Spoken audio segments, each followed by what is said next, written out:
Does talent need trauma? Mental health studies have shown that between 70% to 85% of successful athletes can be identified using general psychological measures of personality, structure, and mood state. The mental health model of sport performance purports that an inverse relationship exists between psychopathology and sports performance. There are also other studies that have been carried out around the mental health model.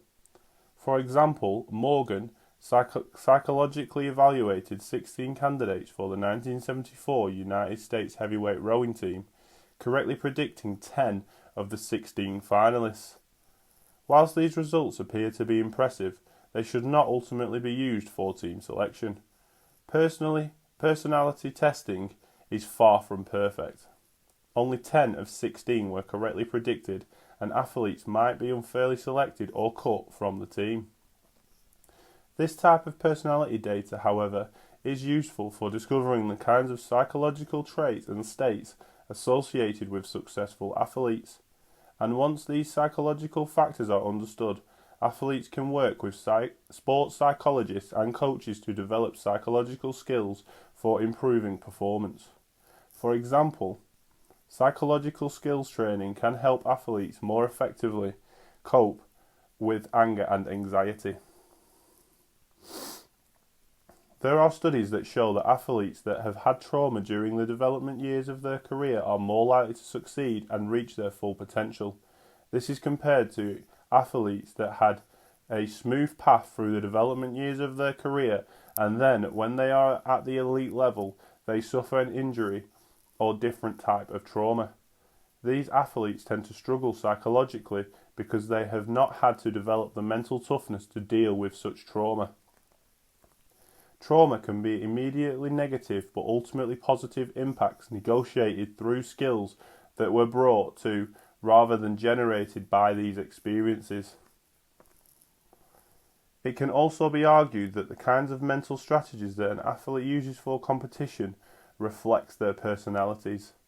Previously, psychologists studied the cognitive strategies that distinguish successful athletes from less successful ones. For example, when Mahoney and Avener investigated gymnasts competing for berths on the United States men's gymnastics team, they found that those who made the team coped better with anxiety, used more internal imagery, and held more positive self-talk than the gymnasts who didn't make the team. Similar to this, successful wrestlers who maintained high levels of confidence focused their thoughts on the match and recovered better from mistakes than other wrestlers.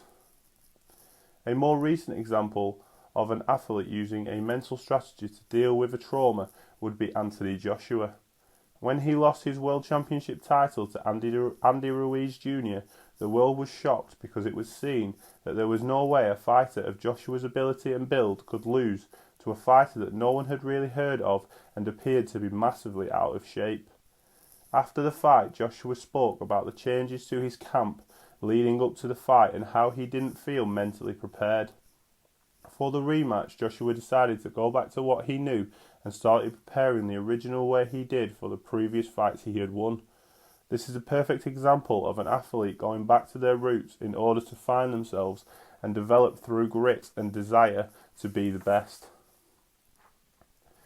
In 1998, Jack J. Lesk developed the Performance Pyramid, which contained 9 mental skills successful athletes have.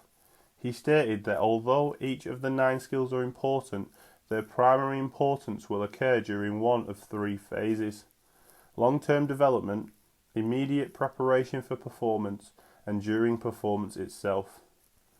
These 9 mental skills included: choose and maintain a positive attitude, maintain a high level of self-motivation, set high, realistic goals, deal effectively with people, use positive self-talk, use mental imagery, manage anxiety effectively, manage their emotions effectively, maintain concentration.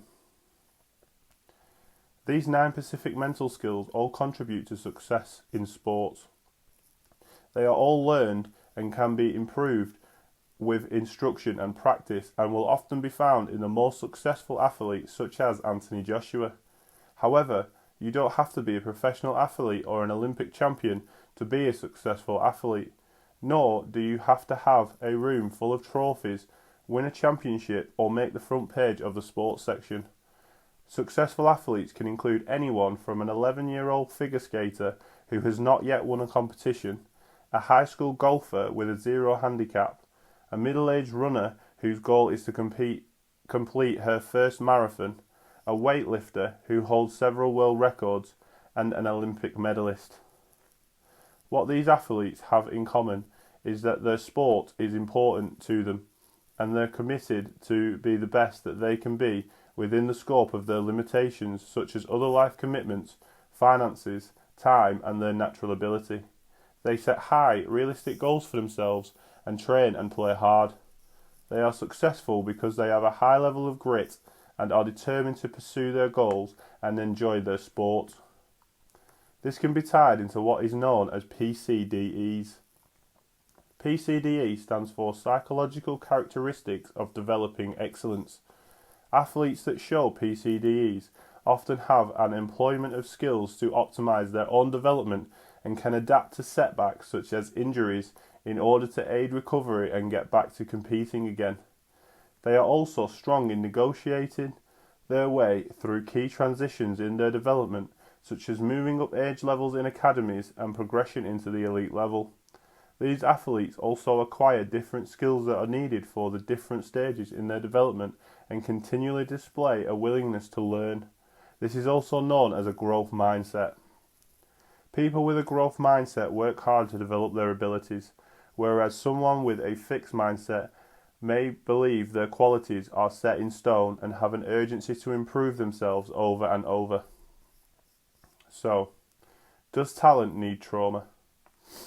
Throughout this video, we have looked at the different psychological factors that an athlete may face during their career. We have also looked at how athletes with grit and determination often succeed in reaching their goal and how 9 mental skills can be identified in such athletes. McCarthy and Collins stated that there is greater growth due to additional challenges experienced by initially disadvantaged younger people. Which brings us back to one of the original statements in this video, that athletes that experience trauma at a young age are more likely to succeed within their chosen sport.